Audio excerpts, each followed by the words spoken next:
good evening, and welcome to a calm look at what it was really like to sleep in a medieval inn, from a muddy roadside stop to a noisy market town house. The cozy bed you expect often meant sharing a mattress with strangers. If you enjoy nodding off with clear human history, feel free to like and subscribe, only if it truly helps you unwind. Tonight's story is a door you open slowly, not a leap. Tell me in the comments where you're listening from, what time it is on your clock, and what your room sounds like right now. Unclench your jaw and breathe out slowly with the slow whir of your bedside fan, and let the day loosen its grip. Medieval inns were practical hubs built for movement and money, not privacy. So a night's rest traded comfort for community and security. And let's go find the doorway you're about to touch. A narrow street bends past a timber front, the painted sign creaking in the night breeze. The chatter from the market gate thins as a doorway fills your view. The air smells of wet stone. You feel a rain-damp wooden latch under your hand. The wood is slick in the cool air, and muffled voices seep through the gap. The inn is a small island in a dark sea of roads. The door lifts on iron hinges, and the common room takes you in. Benches sit by a long table. A hearth glows low, and a serving board holds bowls and a ladle. Heat touches your cheeks. Wood smoke hangs light, and a log ticks in the grate. An innkeeper looks up and counts you in one glance. His eyes find your boots, your cloak, and the satchel strap, then flick to the coin at your belt. In a market town, he knows the going rates. In the countryside, he sets them by season and crowd. The low fire crackles and loosens your shoulders. Stew sits in a pot within easy reach. Bread waits on the board, and ale waits in a cask by the wall. You pay for a seat or a bowl. You can also buy a night for you and your horse, depending on the place and its license. Beds wait upstairs. They are not private rooms for most travelers. A shared chamber holds pallets close, straw under linen, and sometimes a narrow bed for two if you pay more. You keep your purse near your head and your boots by the leg, while shutters rattle a little in the draft. The floor knows more secrets than the walls. Travelers come to a place like this for safety, for stables, and for quick food. They favor a house near the gate or a sign they know. A driver or a chapman spreads the word about a good host. A bright yard and the smell of hay help them trust the door, and the cost sits somewhere between their hunger and their purse. So how did you end up choosing this doorway instead of the one around the corner? The town gate rises ahead as the light thins. Dust clings to your boots and cloak from the road. Lantern light glows on wet cobbles by the arch. A curfew bell will sound soon, and the watch likes gates shut on time to keep fires and quarrels in check. Most travelers plan a stage to reach a market town or abbey by dusk, not a hedge. Messengers, carters, and pilgrims time their pace the same way. If you misjudge it, you pay at the gate or face a long, uneasy night outside the walls. Just inside, two painted signboards sway and creak.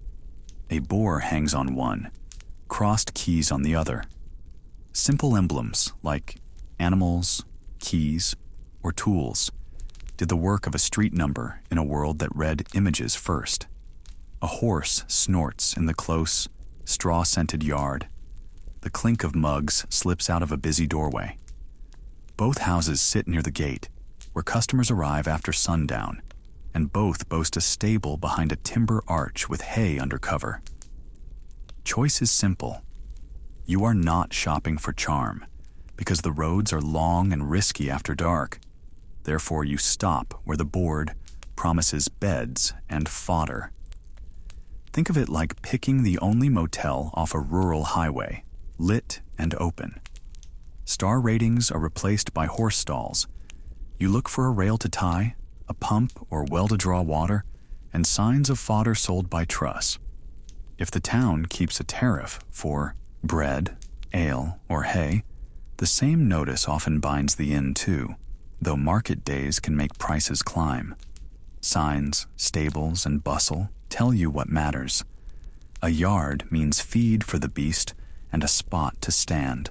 A warm door with mugs means food and eyes awake. Town rules let you buy rest without fuss.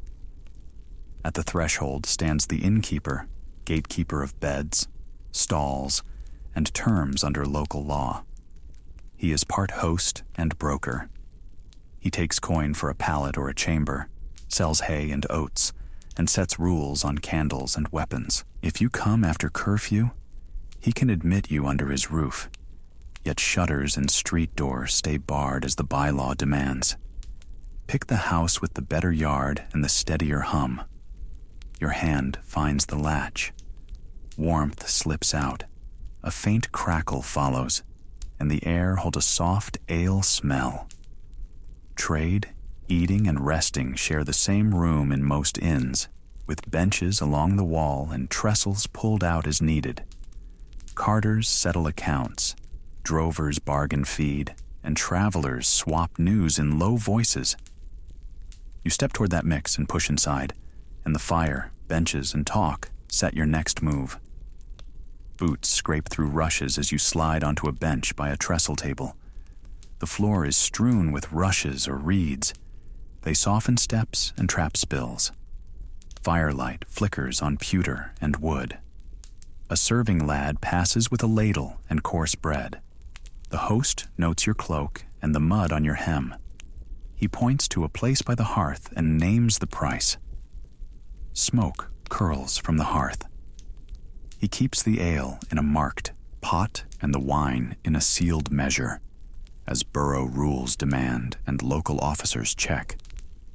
He pours what you pay for, not a drop more, and he writes a tally on a board. You repeat the sum with him before the jug lands, or risk a higher count later. Bowls of pottage arrive with trenchers of bread, and cheese if you ask. The stew scent mingles with ale. Packmen talk rates while a carter warms his hands. Because fuel, space, and labor are pooled here, therefore eating, warming, and bargaining happen in the same room. Fire pops and voices layer, and the room works like a market under a roof. Think of it like a lobby that doubles as a food court and group chat. The menu is today, and also tomorrow's leftovers, and nobody minds as long as it is hot. 2 short exchanges set your night. You ask what is in the pot and how much. He says barley pottage with onions, a sliver of bacon if you add a penny, and ale by the pint. He taps the ladle to show the portion and nudges the loaf. You ask where you will sleep and what the rules are. He says upstairs in a shared chamber, if you pay for a bed, or by the hearth if you pay less. Blankets on request, boots off, no open flame near straw, doors barred at curfew, and mind your voice after prayers. The host keeps order by habit and by law, so he seats strangers apart if tempers ride high, and moves the dice to a side bench if the reeve is in. A cheap boarder nods toward a corner and offers a spot for your pack under his bench, and in return asks you to watch it when he steps out. A merchant strikes a deal with a drover over 2 cups and a handshake, and the serving lad tracks the cups on the tally, not on the table.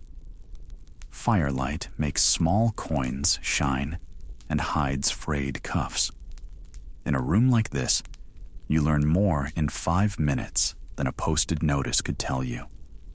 You find your supper, your place by the heat, and the house rules with a few short words and a look. If you press for detail now, You avoid surprise later, when the bill and the blanket both arrive. Next comes the reckoning, coin or credit, and what counts as a bed tonight. You set a few coins on the scarred table. The host taps one with a fingernail and tilts his head, listening for a true ring. He is checking weight and metal, not admiring shine. The board smells of ale, and your palm still holds a little cold from the road. Beside his elbow, a small, smoky candle marks the account book's edge. Wax drips in a slow bead on the table edge. A shutter knocks once in a brief gust. The host sets the terms, and he sometimes allows credit for travelers he knows by name or by badge. He pushes 2 coins back and slides the rest into a wooden box. The clink is soft under the murmur of the room. Because coinage varied and small change was scarce, therefore tabs, tallies, and rounded charges were common. A tally might be a notch on a stick, a chalk mark on the beam, or a line beside your name. The box lid shuts, and the candle smoke curls in a thin thread. Think of it like being told, cash only, at a pop-up stall, and the price is rounded to whatever notes you have. Your receipt is the host's memory and your face. The number he names buys a place to sleep, but the shape of that place bends with the price. A bed might mean a shared mattress, a pallet of rushes, or a spot by the hearth unless you pay more. The basic option is a straw mattress, a palliasse, with a rough blanket or coverlet. Linen sheets are for finer rooms, and even then only if the house prides itself on that kind of comfort. Cheaper shared space means you stretch out where there is room and keep your purse close. If you want a little quiet, you ask for a chamber with a door, and the rate climbs because there are only a few of those. That is the trade-off here. Cheaper shared space versus pricier limited privacy. The host will tell you what your coin has bought tonight. If you are a known face on this road, he might wave off the last penny and set a chalk mark for your next pass. If you are new, he points with 2 fingers and expects you to follow. His hand lifts toward the stairs, and the floorboards give a tired creak. Somewhere above, a latch clicks and then falls still. Coin settled, you climb the stairs to learn what your bed really is. Take a slow inhale for 4. Let the air sit for a heartbeat, then let it out even slower. Let your shoulders drop as you picture a steady ember and simple wooden steps. An ember glows like a small eye of warmth. Steps creak once and then settle quiet. The room holds still air with a hint of smoke and wool. You spotted the hanging sign outside. You stepped in and met the host. You agreed on a bed for the night. The coin is settled, and the door is closed behind you. Take another slow breath. Let your jaw soften. Let your hands go loose. Feel the weight of your arms. Then let that weight rest. The rest of the night has no need to hurry. Because the hardest parts are already done, therefore the next moments can stay simple and slow. Your place is set, and the path ahead is short. Set a small intention. Notice only what helps you rest. Keep what is steady and kind. Let the stray clatter fade at the edge. Ease toward the thought of other sleepers. Imagine soft breath, a shifting blanket, a quiet murmur. No tension needed. This is shared space, made for safe rest and easy company. All right, let's see the mattress, the ropes, and who's already snoring. The rope-laced bed frame waits with a straw-filled mattress and a long bolster. You lift the coarse coverlet and slide onto the ropes. They creak once as your weight settles, and the straw shifts under your hips. The bed is wide, but not soft. Wool scratches your wrist as you pull the blanket to your chin. A faint lanolin scent rises, familiar and farmy. The bolster props your neck, and the straw rustles like dry grass in wind. Another sleeper's shoulder warms the air a safe handspan away. Beds here are shared, so bodies line up tight to save space. This chamber holds more than one bed, and every bed holds more than one body. People hold to their lanes like columns in a ledger. Because rooms were heated poorly and beds were shared, therefore, body heat was part of the plan. Shutters leak and the hall fire is banked low at night. House rules about candles, quiet hours, and mixed company vary by inn, but no rule makes the air any warmer. Think of it like a red-eye seatmate who becomes the line that marks your space. Some beds place heads and feet alternating to keep noses apart. A stout bolster often serves as a low wall between shoulders. Snoring is the medieval soundtrack. Bedfellows are normal here. Gender and status shape the mix and the distance. Men are paired with men, women with women, unless a married couple claims a bed. A wealthy merchant might pay for a chamber and keep a clerk nearby. Carters count heads and split a mattress. On busy fair nights, the yard hands may roll up at the foot or take a pallet by the door. Room layouts favor utility over privacy. A large upstairs space might hold 2 or 3 frames with pegs for cloaks and a chest for the host's spare linens. A hanging curtain or a wooden screen appears only in richer houses, so most people turn to the wall and mind their own thoughts. Low privacy brings small, awkward moments when strangers share cloth and air. You turn carefully, speak quietly, and give warning before shifting. Some keep a belt and shirt on for decency and speed. A cough, a cold toe, or an elbow asks pardon, and the room settles again. Valuables stay close. A purse knots to your belt or hides under the pillow. Shoes tuck near the bedhead, and a cloak doubles as an extra cover while the embers tick in the hearth. The host's boy makes a round and checks the bar on the gate. As the dark grows thicker, small sounds grow louder, and the minor risks of the night step forward. You wake to hoof clatter in the yard and a dog's short bark. A late rider is being let in, voices low, tack jingling as the stable boy takes a bridle. A thin draft slides along the floorboards by your feet. Gaps in the timber let night air snake in, and somewhere a pallet shifts as someone turns. A floorboard whispers under shifting feet.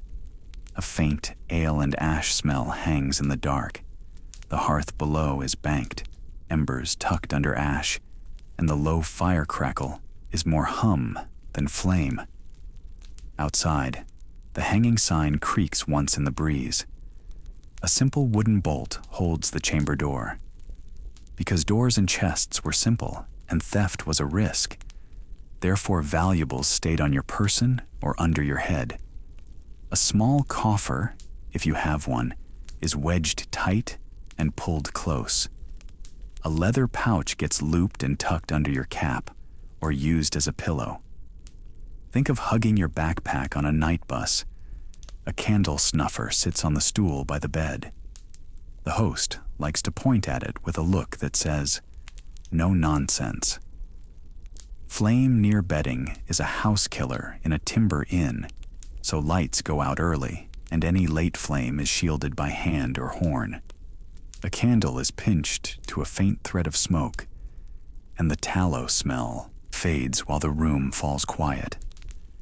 If you were careless with gear or light, trouble could spread quicker than any shout. A chamber pot waits under the bed. It is clay or wood, heavy in the hand, and it saves a clumsy walk through the dark. People murmur a warning and turn their heads. A small privacy in a crowded room. In the morning, a servant or a guest on the way to the yard carries it to a midden or privy, and the floor is checked for spills. A money belt lies flat under your shift, and boots rest near your head. The best safe is your rib cage. Strangers learn quick manners at close range. One person coughs a soft apology when they rise. Someone else slides the wooden bolt back with care, and the latecomer steps in without stomping. If anyone leaves for the yard, the bolt goes back at once. Small rules come from being tired and wanting the same thing as everyone else. A dog thumps its tail near the door.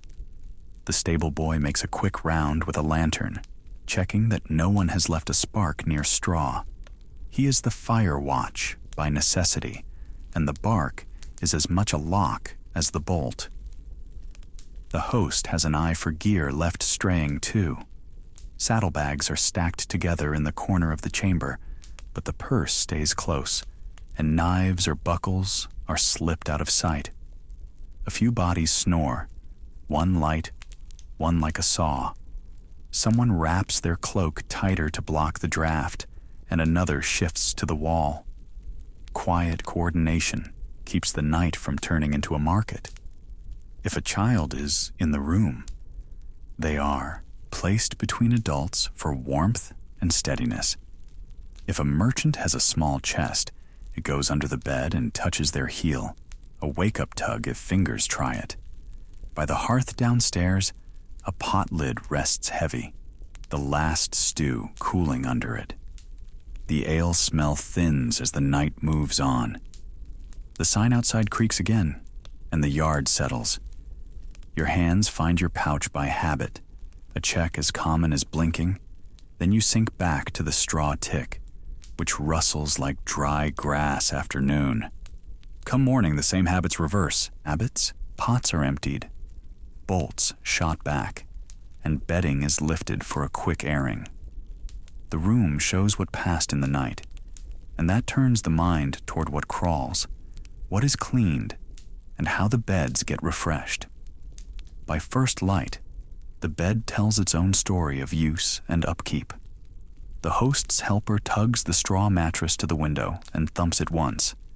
The stitched ticking flexes like a grain sack. Dust lifts, drifts through a beam of morning light, then settles. Sunlight stripes a plank floor. A handful of straw rustles as it's turned. Straw mattresses are refreshed periodically. Old stuffing goes to the stable, and new straw comes in when the season allows. Sheets are laundered less frequently than today. A dry herbal scent has been sifted into the stuffing to freshen it. Because washing linen was labor-heavy and costly, therefore airing, beating, and occasional fresh straw were the routine. Water must be hauled, heated, and hauled again.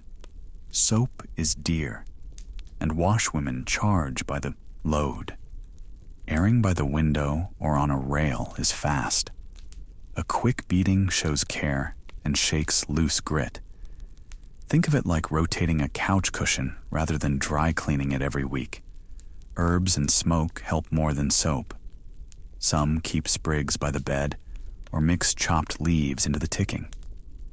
Others borrow a little smoke from the hearth to dry out a mattress and smother smells. Tonight, the laundromat is the wind. Innkeepers know the balance. The tick gets patched, the straw gets swapped when it clumps, and a top sheet goes to the tub when time and money say yes. Guests read these signals the way they read a bill of fare. A fresh scent says someone tried. A tired tick says the season has been heavy. Travelers cope with small habits. You shake the sheet, keep your cloak between you and the tick if you worry, and sleep on your side to give your back a rest. You expect cleanish linen some nights, freshened straw most weeks, and a few unavoidable bites now and then. The trade-off is simple. Labor and cost on one side, comfort and cleanliness on the other. The helper ties the tick cords and props the mattress to catch one last breath of air. The room pulls itself back into order. From the yard comes the bell for breakfast and the scuff of boots at the door. Hunger and daylight draw you downstairs to settle up and move on. Breathe in through your nose. Let it out slow and quiet. Cool air in, warm air out. With a hint of smoke near the fire, a cartwheel hums softly on damp ground. The pace is steady, almost kind. Let your thoughts fall in with it. The street knows this sound before dawn. Shared boards and pallets fill the chamber. You took a place, kept your bundle close, and faced the door. Straw gave shape. A wool blanket held the heat, and the fire worked at the chill. A host or helper passed by at times, and the night felt watched. Comforts were modest and meant to last. Loosen your brow. Let your tongue drop from the roof of your mouth, unclench the jaw, and let the face forget its job. Take one more slow breath. The ember cools to powder in the grate, and the glow goes gray. Warmth lingers near your hands. A hinge settles in the frame. The sign outside gives one small creak. A horse shifts in the yard. Iron, a soft tap on stone. Nothing asks for you. Boards will sound under feet and low voices will rise. You will sit up, straighten your cloak, and look for bread and drink. Because the space was shared and the door was watched. Therefore, the night traded privacy for safety. Count the small wins you earned here. You stayed dry under a sound roof, your purse stayed close, and you got heat and human company. Let that be enough for now. The room begins to stir. Bread breaks, and the reckoning of the bill follows. You tear warm bread while the host counts last night's tally on a bit of wood. Steam curls from a wooden cup.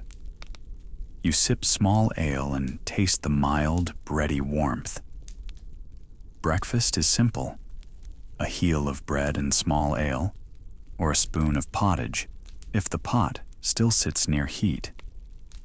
Cool air drifts in from the yard, where hooves stamp and leather creaks.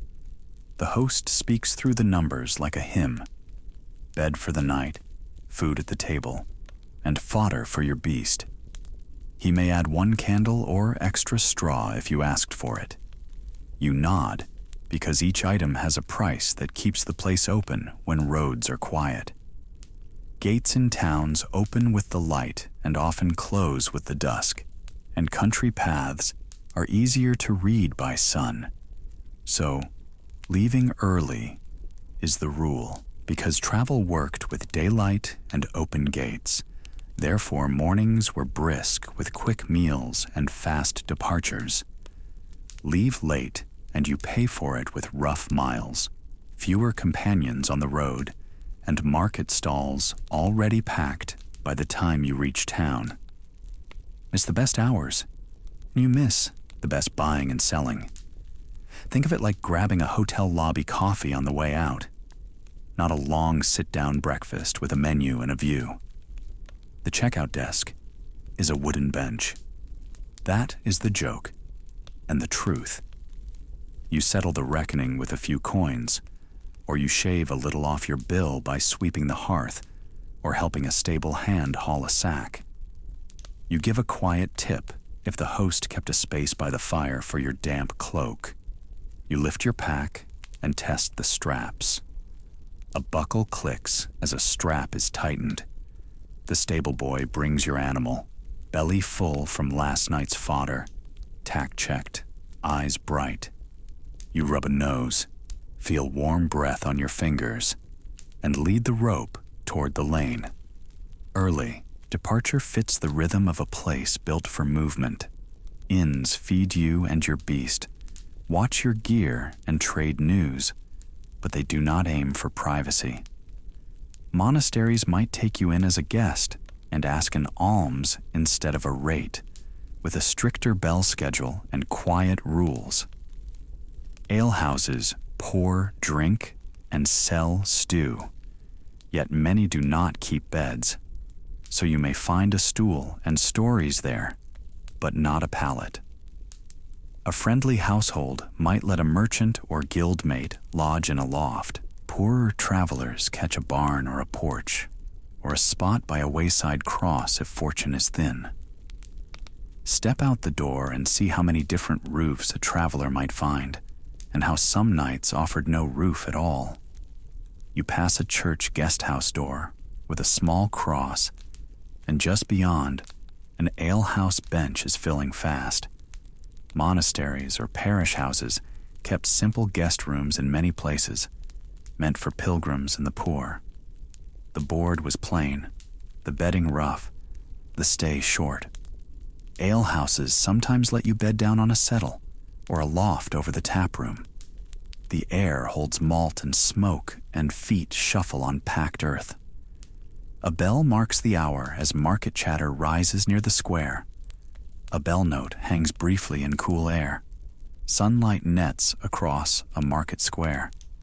Traders, drovers, and notaries angle for space, and animals need stabling, so inns near gates or bridges fill first. Town bylaws sometimes fixed prices, yet they could not invent space. You feel the roughness of your pack straps settling on your shoulder as you choose. Because lodging varied by region, status, and custom, therefore a medieval inn could mean shared beds, a monastery hall, or a neighbor's spare corner. In Italy, you might find a fondaco for merchants. In mountain passes, a hospice watched the road. In English market towns, an inn yard took carts and horses. In small villages, a reeve or the priest might point you to a spare pallet. Think of it like choosing between a hostel, a B&B, and a friend's couch. Availability beats luxury 9 days out of 10. Rates could be fixed by the town and posted or left to the host if the place stood beyond the walls. A private house might take you for coin or for a favor owed later. Food might be included as a set meal or priced per dish. Hosts answered to the local court, the watch, and their neighbors. A license could be pulled for trouble, so a clean reputation mattered. Safety and welcome flowed from that. You could be turned away if you arrived late, lacked coin, or broke rules, unless a local vouched for you on the spot. The watch asked questions, and a clerk might record your name. A widow renting a room, or a brewer with an extra loft, lived by the same word of mouth. Warm light on shutters promised rest, and people kept one another in line. The result is a map made of people. Roadside choices were real, but the road was social. Ordinary men and women fit strangers into spare corners or packed them into halls, and they slept a little easier when a name and a rule stood behind the door. The shared aim was simple rest after work and miles. Let the road widen, and let the night's small details settle into something restful. It was a simple trade in those inns. Less privacy for the safety, company, and plain service that helped a traveler rest and move on in the morning. That rest came from ordinary hands. The keeper watched the door and kept a steady head. The cook tended a warm pot and coaxed a low fire. The staff swept floors, carried water, and settled bedding. They answered knocks without fuss. They made room when space was tight. They eased small frictions so sleep could show up at all. Little tasks stacked into comfort, quiet and small, yet enough to make the night kinder. Now let your shoulders loosen. Take a slow breath that starts deep and leaves gently. Feel the mattress hold you. Hear a soft crackle at the hearth and a faint creak at the hanging sign. If a worry taps at the door, picture it set aside like a cloak folded by the latch. You did enough for one day. Let the floorboards be floorboards and the night be night.